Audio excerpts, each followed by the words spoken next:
one report for leveling punya ni lah job. Okay, so ini kalau ikutkan supposedly kalau kita buat field work, so ini adalah alat equipment yang terlibat untuk kita perform leveling work. Tapi ini for yang kita pakai automatic level macam alat aras, tripod, and then kita ada staff tu yang kita target yang kita nak baca depan tu yang side, foresight, intermediate side, and then kita ada staff bubble yang attach pada staff supaya staff tu sentiasa vertical lah, tegak. Okay, so measuring tape kita nak measure jarak di antara instrumen dengan juga staff. Change plate ni daripada point nak ke backside nak ke foresight, so kita pakai change plate lah. Safety jacket of course kena ada, and then booking form lah borang. So benda ni saya ada share dalam saya punya e-learning berkenaan practice of leveling work. So video tu awak kena buat satu report macam mana nak carry out leveling work ikut pada awak punya creativity, and then benda ni pun saya dah terangkan dalam vertical control surveying 1, how to conduct leveling, dan juga pengiraan dalam part 2. Kita ada 2 part 1 and part 2. So saya dah cover part 1 more pada practice dan part 2 more pada calculation. So benda ni awak gunakan, saya nak highlight kat sini, allowable error dia awak menggunakan this formula 5mm times with the square root of number of instrument. So pakai ni dan juga awak kena kira dia punya error, awak kena kira dia punya correction semua. So awak kena buat analisis lah based on pada data yang awak dapat tu. So tapi data tu pula sebab awak tak buat fieldwork, data tu kita provide, saya provide kepada awak. Cuma apa yang awak kena hantar dekat dalam group report awak, completed booking form. Awak kena completekan booking form.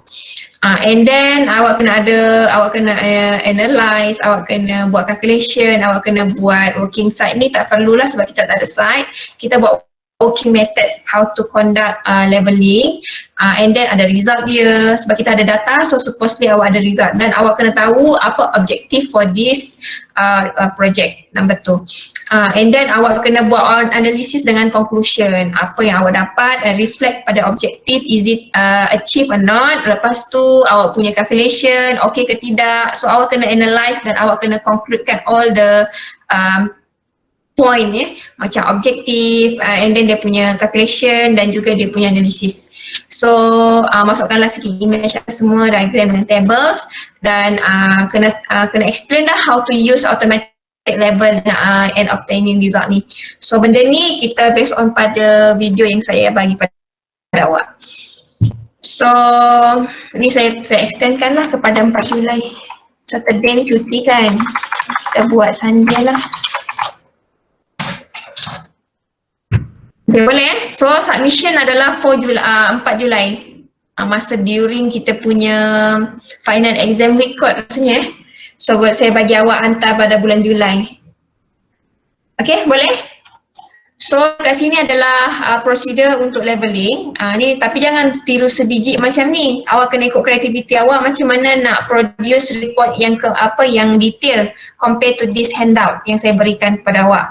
Macam mana staff tu di-movekan kepada station number di ini semua ni. So saya terangkan semua benda ni, dan saya pun dah terangkan sebenarnya dalam kita punya chapter 7 practice of leveling. So macam mana nak level the instrument, so kita kena gerakkan 2 skru, lepas tu baru kita gerakkan 1 skru yang ada pada staff ni lah. Okay, dan kita ada 2 pack test, kita ada buat adjustment, kita nak check sama ada collimation error untuk kita punya alat. So ni rumus dia dan saya provide your data, and then awak kena kira dan awak kena rumuskan collimation error ni berapa dia dapat. So dia ni, okey tak dia ni. Kalau besar lebih daripada lebih pada 0.004, so dia susah lah. So kita nak tahu condition of the instrument tu macam mana, collimation error dia macam mana. Okay, so benda ni saya dah terangkan dalam chapter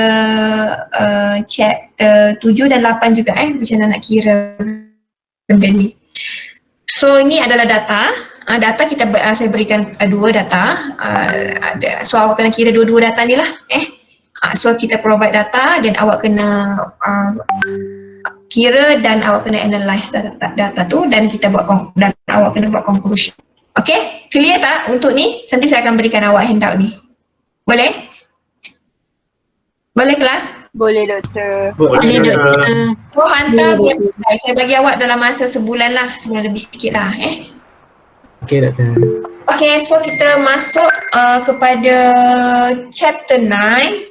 Saya ambil masa dalam setengah jam sikit kot Nanti besok kita boleh sambung balik kita punya lecture ni. Sepatutnya supposedly kita ada akan ada assignment untuk chapter 10. Last chapter, kita ada 2 chapter lagi. Okay.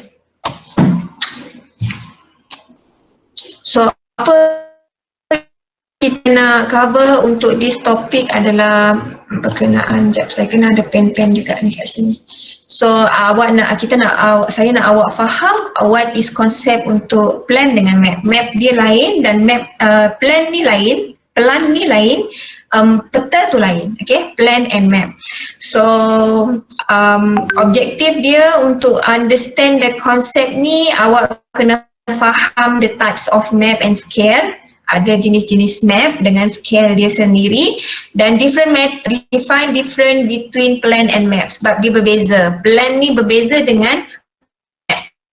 So define method to produce map and plan through detail surveying. So untuk produce map and plan kita perlu ada conduct survey, dipanggil sebagai detail surveying. After you perform traverse surveying and then daripada traverse tu awak pakai point dia untuk transfer, kita panggil untuk menggunakan point tadi, point yang traverse yang awak dah establish, kita nak define koordinat untuk setiap features, butiran di muka bumi macam building, pokok. So untuk tahu koordinat setiap point pokok, whatsoever building apa semua, sungai tu, so kita kena buat detail surveying. Okay, tapi saya tak adalah pergi selalu detail untuk benda ni sebab ini for your information. Awak bukanlah geometric student untuk tahu benda ni terlalu detail So for just briefly je lah saya nak explain benda ni macam mana, apa sebenarnya plan and map. Plan ni adalah final output untuk surveying punya part lah after kita buat observation, after we perform the observation and then we calculate the data and then kita process the data, final output will be our map or plan, updated map or plan. So ni adalah yang kita nak cover, introduction, map scale, dia ada skala-skala map lah control survey and contour dan juga detail surveying. So kita pergi go to introduction first.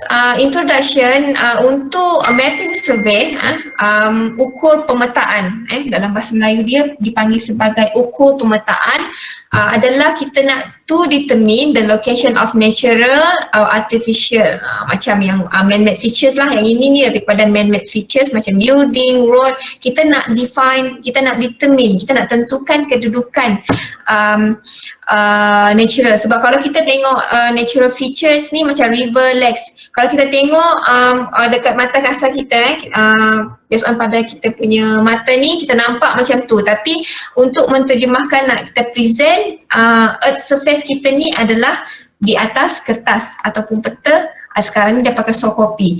Tapi nak tentukan tu maksudnya kita kena tahu dulu location dia. So nak tahu, bila dah tahu location on the earth surface, bila kita dah buat observation and then baru kita boleh terjemahkan dalam on the paper, atas kertas lah, atau pelan dengan map kita. So features on the earth surface ni, yang dikata sebagai to determine the location of natural and artificial features on the earth surface and to define the configuration. Configuration relief meaning macam dia timbul, maksudnya on that surface, maksudnya bila kita ada location, so kita tahu terrain muka bumi, bentuk muka bumi, tinggi ke, rendah ke, so benda tu kita boleh nampak. Takkan nampak, memang kita nampak kita punya pelan tu peta tu nampak kertas sekeping kertas, tapi dia ada seni-seni dia untuk dia menghasilkan satu peta yang kita nampak macam ala-ala 3D, nampak macam timbul lah kawasan, kita boleh agak kawasan ni kawasan yang tinggi, kawasan yang rendah, kawasan berbukit, kawasan gunung, kawasan pantai, kawasan apa, so kita boleh nampak benda tu. So kita two different types of maps are prepared as a result of mapping survey. Sama ada kita nak produce satu planimetric map ataupun kita nak produce topographic map. Dua benda map ni berbeza planimetric ni lebih kepada two dimensional tu, maksudnya dia hanya contain information of easting dengan loading punya koordinat. Berbeza, different with the topographic punya map. Topographic ni dia ada tambah lagi berkenaan contour information, contour punya ni. So contour dia memiliki nilai height value lah So kalau kita nak tahu bila kita sebut topographic map, so apa topographic features? Topography features, butiran topografi di muka bumi kita ni, dia berbentuk bukit ke, dia berbentuk tanah. So benda-benda ni semua kita boleh kita panggil sebagai natural features. Kita boleh bentuk contour lines ataupun and berbentuk akan ada colour lah kalau tu je tak nampak lah macam variation of dia punya features tu.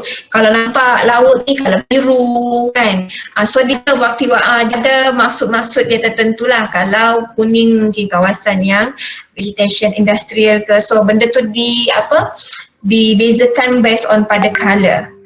So vegetation colour ni selalunya green lah. Kalau kawasan-kawasan yang pertanian apa semua ni dia colour hijau, area and simbol. Kita bagi simbol je lah. Kalau kita nak contohlah kalau kita nak lukis rumah tu sebiji, tak boleh lah Sekejap saya ada urgent call. Sekejap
Okay, kita sambung. Sorry ada iklan sebentar. And then kalau dalamnya sistem peparitan, kita letakkan colour natural blue lah untuk colour air yang berkaitan dengan air semua. Okay, so ni jalan, macam jalan ni man-made features. Kalau man-made features ni selalu jalan colour merah.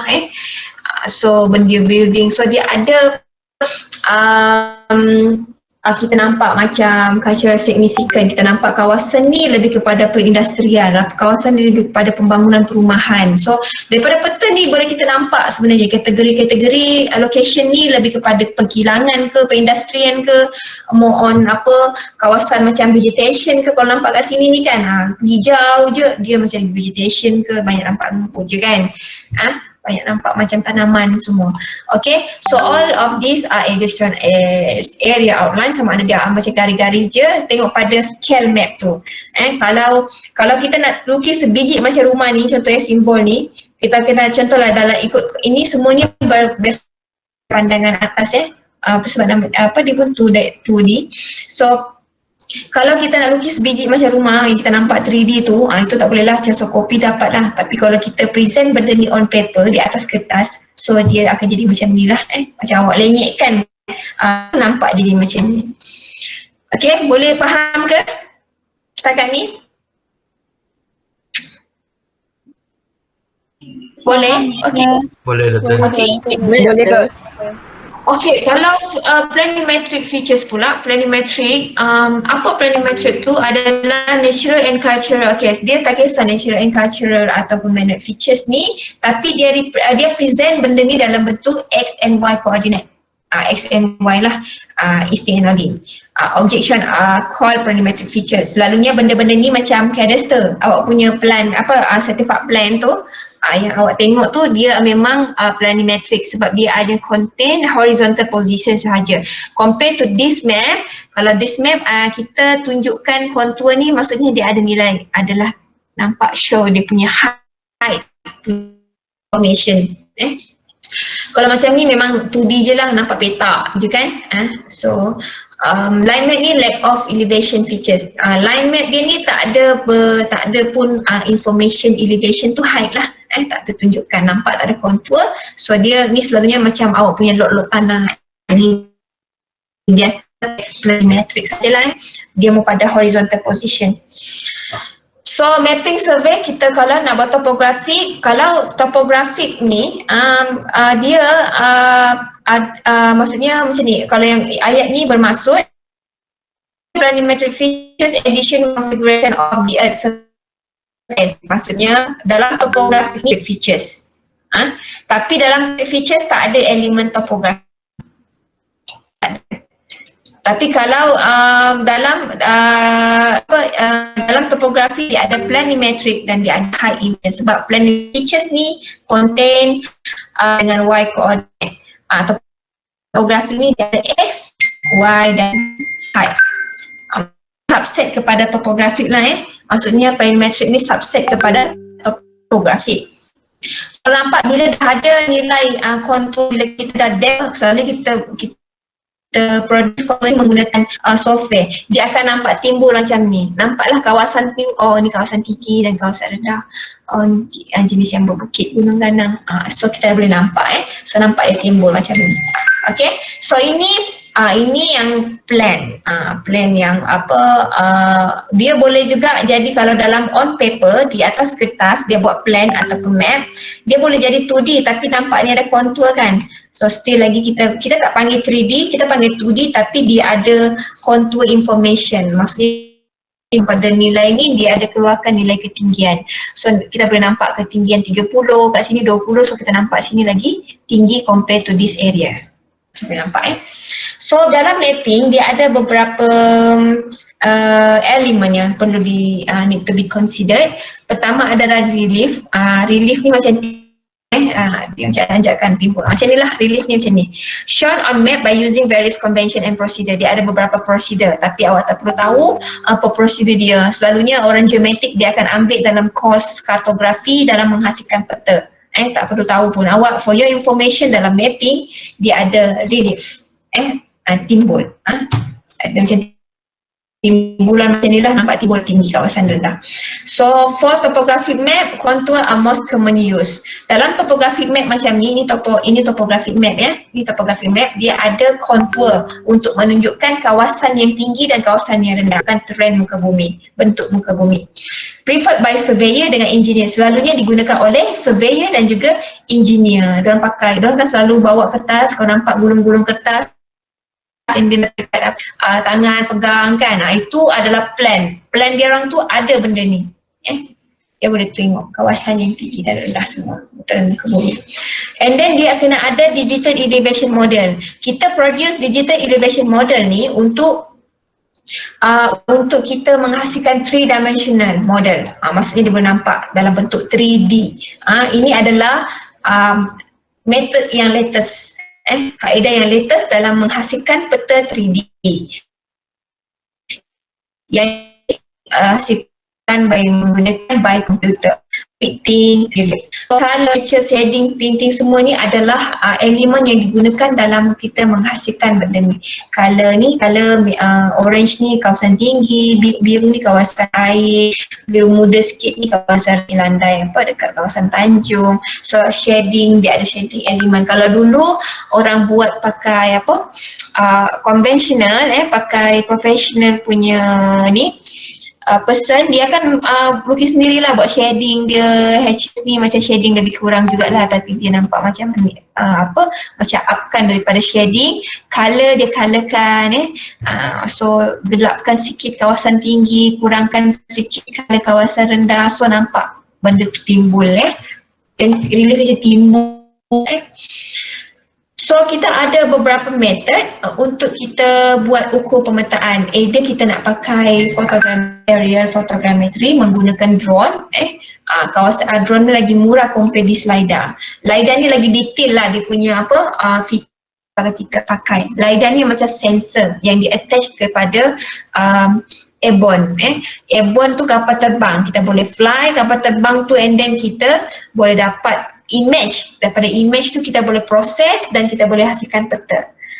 Sama ada menggunakan this method ataupun kita pakai ground field measurement, pengukuran atas tanah. Kita pakai total station yang yang biasa digunakan, pakai total station ataupun pakai GPS, global positioning system, ataupun kita pakai leveling alat aras untuk mengukur jarak. Sebab total station ni pun boleh juga mengukur jarak pula, mengukur ketinggian di atas tanah. So map information, dalam pemetaan ni kita boleh memberikan beberapa information, maklumat. Contoh macam thematic map. Thematic map ni dia selalunya untuk special purpose map, dia show the distribution of population, income semua whatsoever ni.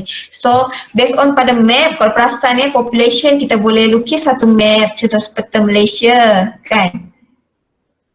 Ini peta Malaysia. So ada sendiri. Kawasan ni population dia dalam berapa ratus ribu orang. So color merah, mungkin range color merah 100,000 orang hingga ke 500,000 orang. So kita boleh nampak kawasan mana populasi dia yang tinggi, ke mana yang rendah. So kita boleh nampak income, mungkin kawasan bandar paling better sebabnya bila kita buat, tapi benda ni kena dapatkan data daripada bancian lah. Dapat bancian, dan kita masukkan maklumat tu, kita boleh lukiskan peta dia. So dipanggil sebagai thematic map. So geological ataupun geomorphological map, dia adalah lebih kurang kepada melihat kepada jenis tanah setiap kawasan. Dia contoh macam peta ni, kawasan ni tanah gambut, ni kat sini lebih kepada tanah macam-macam jenis tanah seperti tanah lembut, tanah gambut. So banyak benda ni untuk benda ni bagus untuk kita buat perancangan untuk membangunkan pertanian, sektor pertanian ke sektor perindustrian, the best. So benda ni penting lah. So hydrographical map ataupun chart ni, kita nak buat satu profil seabed dasar laut. Seabed is dasar laut. Dan kita nak buat laluan kapal. Dalam peta kita nak buat dasar laut ni, kita boleh nampak apa yang ada di dasar laut. Nak cari gali minyak, so senang. Dan ship road ni, laluan kapal ni selalu kalau kita buat kat perairan ni kawasan perairan kita, dia lalu, contoh dia nak berlabuh kat kawasan ni, and then dia kena tahu waktu bila time yang berlabuh yang bagus, sebabnya dia nak tahu nilai dalam peta hydrographical chart ni, dia akan memberikan ketinggian aras laut, purata aras laut atau bukan purata aras laut, nilai paling tinggi. Kalau nak lalu ke kawasan yang ada jambatan, contoh macam ada jambatan ni daripada mana? Pulau Pinang, yang nak ke Pulau Pinang, semua tu ada jambatan kan. Kadang-kadang kapal nak lalu dekat bawah jambatan tu, so dia kena tahu waktu sesuai bila. So pentingnya hydrographical chart ni dia memberikan aras paling tinggi, aras laut paling tinggi. So dia boleh tunjukkan waktu, time bila akan ada time, akan ada ketinggian laut, akan ada time ketinggian laut. Sebab kalau terlalu tinggi takut dia langgar pada jambatan pula. So dia kena ada laluan pada aras yang for example 3.5 meter ke, so dia boleh lalu kawasan tu. Dan ataupun kita panggil sebagai survey map. Ini survey map ni adalah cadastre map, kita menghasilkan pelan akui untuk land ownership, pemilikan tanah. Okay. So ini adalah lebih kepada planimetric punya data lah, X dengan Y sahaja. So dalam cadastre apa yang ada, it shows the lot boundary, dia ada menunjukkan lot boundary, for example ini lot awak, ini lot makcik awak for example. So dia ada kena tunjukkan lot boundary and then given certified plan number, ni number. Okay, information pertaining to the lot location, kat mana ini location dia, kat mana dapatkan lot tu, location dia dekat area mana, lot number, ni lot number, kat sini ada lot number, area kawasan, berapa luas lot ni, bearing dengan distance. Daripada bearing dengan distance ni kita boleh check sama ada nilai keluasan yang muktamad diberikan kat sini sama tak macam mana yang kita kira. That's why awak perlu tahu how to calculate the area, sebabnya daripada nilai pelan aku yang awak dapat ni, daripada menggunakan bearing dengan distance, awak boleh kira latitude dan departure, and then awak boleh kira dia punya final coordinate, and then finally awak boleh kira dia punya area. So tak ada awak kena tipu. Dia kata kat sini keluasan dia 1200, bila awak kira menggunakan bearing dengan distance yang dia berikan kat sini, nilai dia lebih daripada tu, so boleh tuntut lah tunjukkan yang mana satu betul dan mana satu salah. Okay, ni pun samalah. Ini selalu rumah teres ini selalu rumah perkampungan. Rumah teres ni ada lot 1, 2, 3, ada macam nombor 1, nombor 2, nombor 3. So dia dalam satu geran yang besar dan dia pecah-pecahkan lot. Ini dalam pecahan lot, pecahan lot. So ni selain daripada tu, selain daripada information yang diberikan untuk kegunaan map ni, kita ada juga record spatial information, coordinate of point. Maksudnya kita boleh save coordinate point, dan peta tu boleh digunakan for navigation, untuk kita navigate. Kalau awak tengok dekat Google Map, itu adalah map yang kita dah update menggunakan satellite dan digunakan untuk buat navigation. So kita dah update kawasan ni, ada kawasan baru, and then kita boleh update dalam.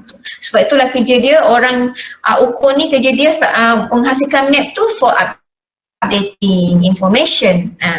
So tool for planning and physical development. For example, kalau election ke pilihan raya semua, dia nak tahu kawasan ni jajahan siapa, so kita boleh buatkan penggunaan peta dekat situ, dia boleh nampak boundary di antara negeri ni dengan negeri ni, daerah ni dengan daerah ni. So dia boleh nampak, dia boleh buat planning untuk dia buat distribution untuk election, ataupun dia boleh buat untuk disease.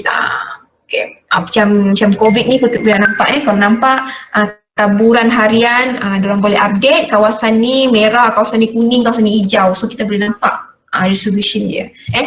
Visualize environmental change daripada kawasan banjir, kita boleh nampak, kita boleh buat satu, kalau perasan dalam TV1 dia akan ada buka satu macam globe besar, dia punya peta tu, dia akan tunjukkan kawasan ni akan banjir, kawasan ni tengah banjir, kawasan ni akan banjir pada ni, kawasan ni hujan. So benda-benda tu semua dia boleh nampak perubahan environmental punya. Daripada kawasan panas kepada kering, apa semua, dari segi tanaman, daripada menanam kelapa sawit tukar kepada penanaman terung ke apa semua, so boleh buat visualize based on pada map yang dihasilkan.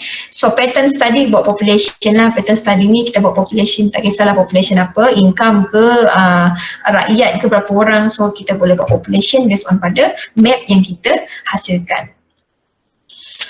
So selain daripada map ni pun ada scale, scale. Sebabnya kalau kita buat, kita nak mengukur and then kita nak buat satu, contoh kita dapat pengukuran atas tanah tu 3 kilometer. Kalau kita nak terjemahkan dalam bentuk soft copy ataupun hard copy, boleh tak buat agak-agak 3 meter tu nak jadikan dalam on paper 3 meter? Impossible kan? That's why ada scale, skala. So mungkin kita boleh buat ratio dia, nisbah dia 1 cm di atas kertas sama dengan 20 meter di atas tanah. So itulah kegunaan scale. Definition dia, map scale is the ratio of the length of an object or features on a map to the true length of the object or features. Maksudnya kita nak menggambarkan jarak di atas tanah tu, digambarkan on paper tapi menggunakan scale yang saya kata tadi, 1 cm bersamaan dengan 50 cm di atas tanah. Kalau awak nak buat 5 meter di on paper, paper kita pun panjang paling tinggi pun berapa? Paling panjang pun dalam berapa 100 meter kita boleh buat kan, yang besar pun kan.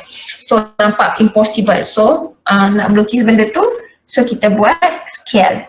Okay, map scale are given in 3 ways. Sama ada kita membuatkan satu ratio nisbah 500, maksudnya 1 cm bersamaan 500 cm di atas tanah. Ini adalah di atas on the ground, ini adalah on paper 1 cm. So ataupun kita nak represent map scale ni by equivalence, 1 inci bersamaan dengan 200 kaki.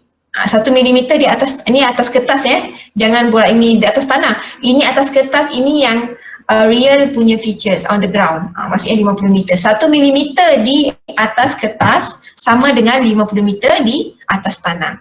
Ataupun kita boleh buat graphically, maksudnya kita show macam bentuk ni. Tapi ini selalu orang sebaya dapatlah faham ya. Kalau macam ni, awak untuk layman macam awak ni, awak boleh faham macam ni lah. 1 mm di atas kertas sama dengan 50 meter di atas tanah. Kalau ini orang sebaya tengok, dia tunjukkan okay.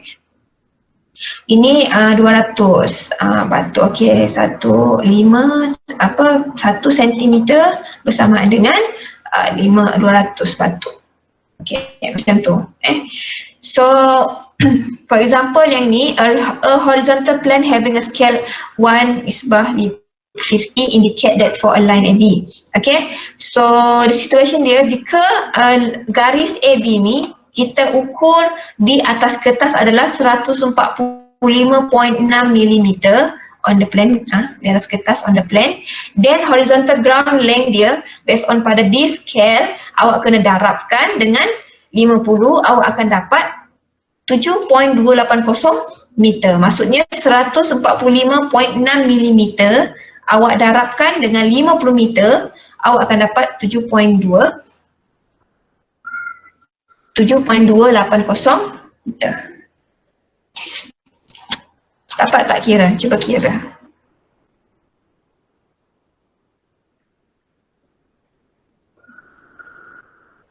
(50 darab 145.6). Okey, awak akan dapat, 145.6 darab dengan 50 mm di atas tanah. Okay. 50 mm, awak akan dapat 7,280 mm. Kalau kita buat pengukuran di atas tanah tak dalam millimeter level kan, kita buat dalam bentuk meter unit, so nampak kecil sikit unit dia. So bahagi dengan 1,000, maksudnya 7.280 meter. Okay, clear macam mana nak kira? Boleh faham? Boleh doktor. Okay. Faham. Rasanya ni awak dah belajar geografi ni kena recall balik So map scale kita boleh classify dia into large, medium dengan small. Kalau scale scale dia adalah 1:10,000 hingga 1:50,000. Kalau medium scale 1:50,000 hingga 1:500,000. Okay, kalau medium. Selalunya kalau small scale 1:500,000 hingga 1:2,000. So apa itulah scale ni, semua ni kita akan cover.